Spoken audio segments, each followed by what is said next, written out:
You can scoop several feijoas, probably about, I don't know, 15 that we got off the tree so far, into the pot. That will go on the stove. We're going to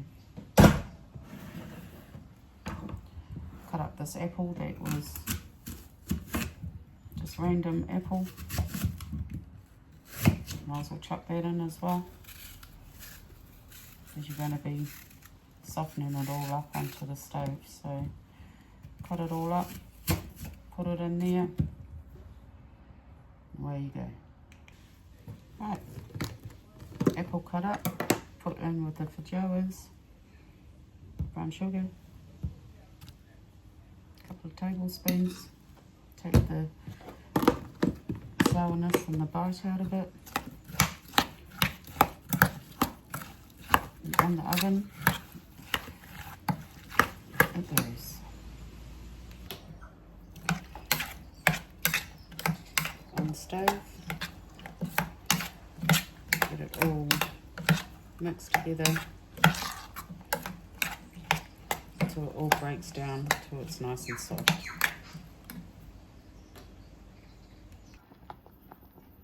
Alright, all brought to the boil. It's been nice and soft. Ready to put in our loaf once it all cools down where we want it to be. Put the apples and feijoa through a sieve, as there'll be a lot of excess juices, which you can certainly utilise over the sponge when it is cooked, which works out so much nicer. So quite a bit, it's quite a bit of the feijoa and apple, and a lot, definitely a lot of the juice that can be poured over top of the hot sponge when it comes out. Alright, next step is 3 bananas, mashed up obviously. This is only 65 grams of butter. I love this recipe. So this is a banana loaf. It gets called a banana loaf, but I always add anything else I've got on hand to utilize it. So, and it's a great recipe because it uses not much butter and only 1 egg. So melted butter, so that was 3 bananas to 65 grams of melted butter, 1 egg,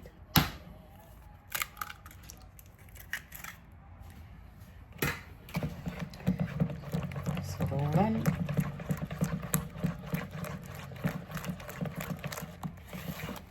And then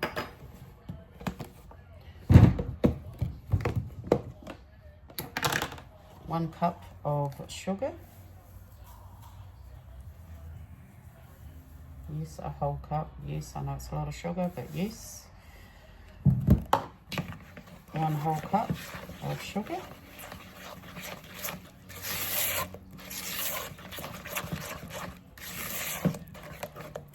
So while all those, it's putting all your wet ingredients together pretty much.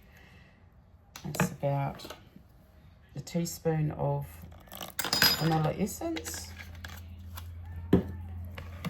So add all your wet ingredients together first before you put your dry ingredients in. So that is the feijoa and apple I done earlier. Drained off the excess juices that will go into the sponge when it's cooked. You put nice little skewer holes through it and drizzle it through, which is beautiful. So that is all your wet. This is 2 cups. 2 cups of flour with 1 and a half of baking powder.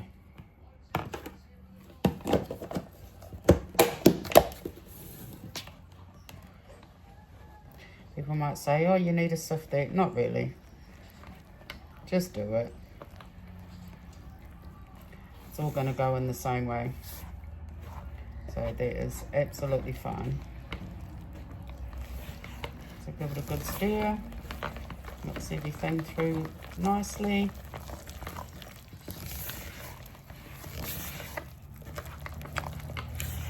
Until it's all combined. Okay, so I have an old school extendable tin that I can use any which way, small or oblong, but I like it a nice square, and it's got the nice quite high sides because you're going to need it because it rises pretty well. So obviously your baking paper, this is from Jamie Oliver. Scrunch it up. Everyone always has issues with baking paper. You scrunch it up first, it actually fits into place quite nicely. And it goes. And then you don't need to put anything else in there. Some people spray oil to keep it in place. Look at that. Nice. So then pour your batter in. So, I mean, I've put blueberries in, I've put fruit and nuts in this loaf, and but whatever is your preference, you know, it starts off, it's pretty much your banana base. And takes no milk, which is so good. It makes a huge difference.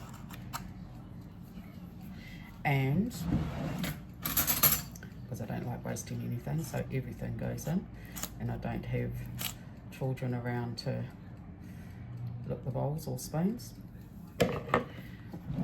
My little trick is putting brown sugar. Sprinkle that on top. Gives it a nice, beautiful topping that you do not need to ice this. Why need extra when you do not? It's already sweet enough, and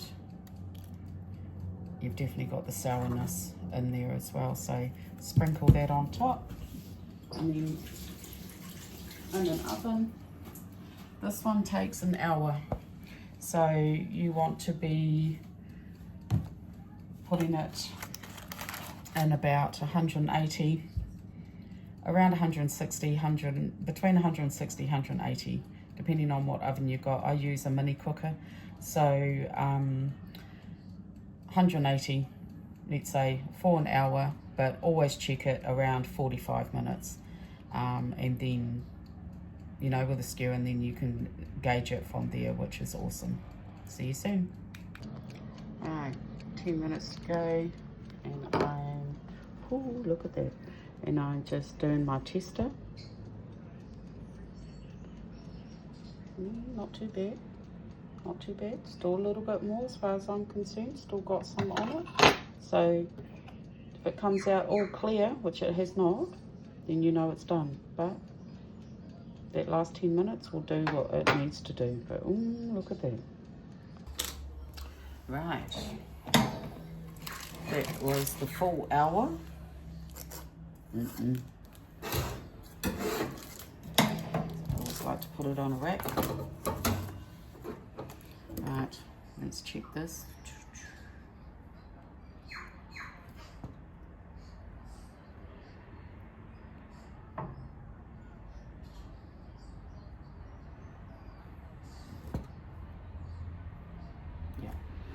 Now, that is the feijoa on there, so I know that is okay.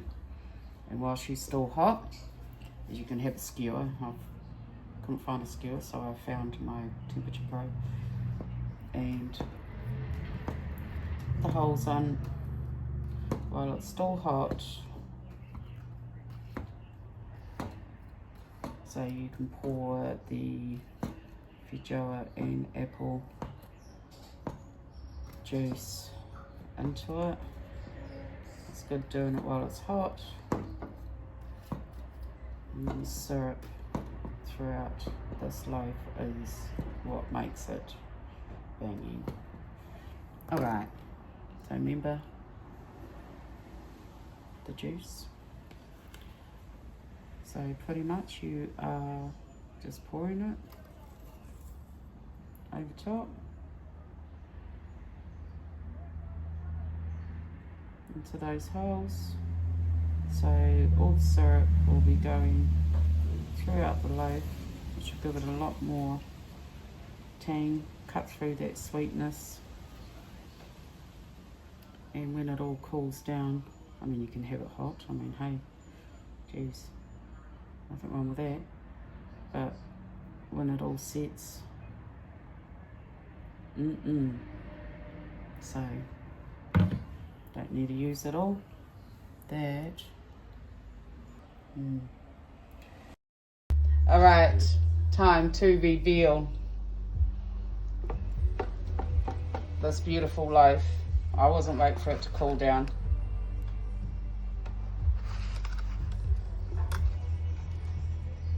That is with all the syrup through it. You can see the apple, the feijoa.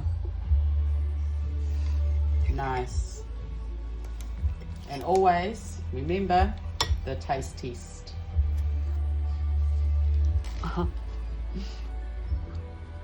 And oh my gosh, the banana feijoas. Enjoy.